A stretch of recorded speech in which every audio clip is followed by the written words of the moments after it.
Let's get more on this now from Santosh Rao in New York. He's the head of research at Manhattan Venture Partners. Santosh, great to have you on Money Talks once more. Are we seeing a big U-turn in Netflix's business model? They seem to be completely focused on market share. Are they finally now saying that they want to actually make some money? Yeah, so thanks for having me. Well, as you can see, I think this price increase shows that Netflix is playing the long game. At one point, they had to realize that they just can't keep bleeding money. They have to start making money. So I think what's going to happen is this price increase will increase profitability in the US, which will fund international growth and also give the funding to attract new original programming. So I think it's a good effect. It's a right timing for this. They have some hit shows going. So I think the price increase will stick at this point, especially in the United States. Okay, now when it raised prices in 2015, it did take a hit on its subscriber growth. Could we see something similar again?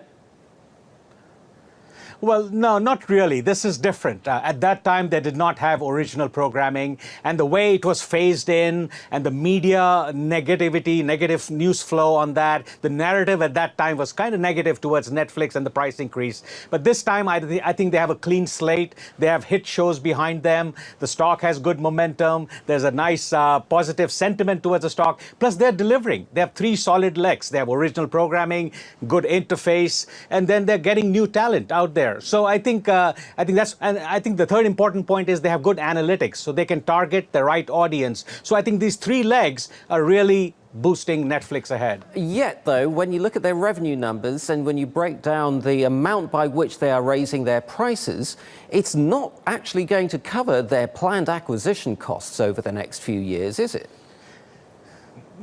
Yes, it is not, but it'll help. US will be more profitable. I mean, just a $1 increase adds about 600 million to the top line. So I think it's going to increase the gross margins. It's going to flow down to the bottom line. So I think on the US side, I think this is a good thing.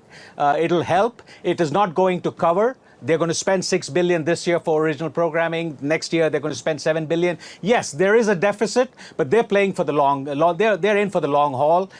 They're doing the Amazon thing where they're just going to invest, get the market share, establish themselves, and I think in the end, profits will flow in. So they're in for the long haul.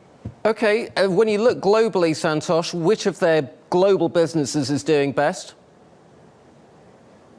Well, I think the new markets that they went into, the penetration should go up, and the India and all the other areas, it's picking up. Of course, UK and Canada, and they've been around for a long time. They're doing well. I think overall, across the board, the international markets, the new markets that they launched in 2016, I think they're all expected to keep growing up pretty handsomely. Hey, Santosh Rao, Manhattan Partners in New York. Thank you ever so much.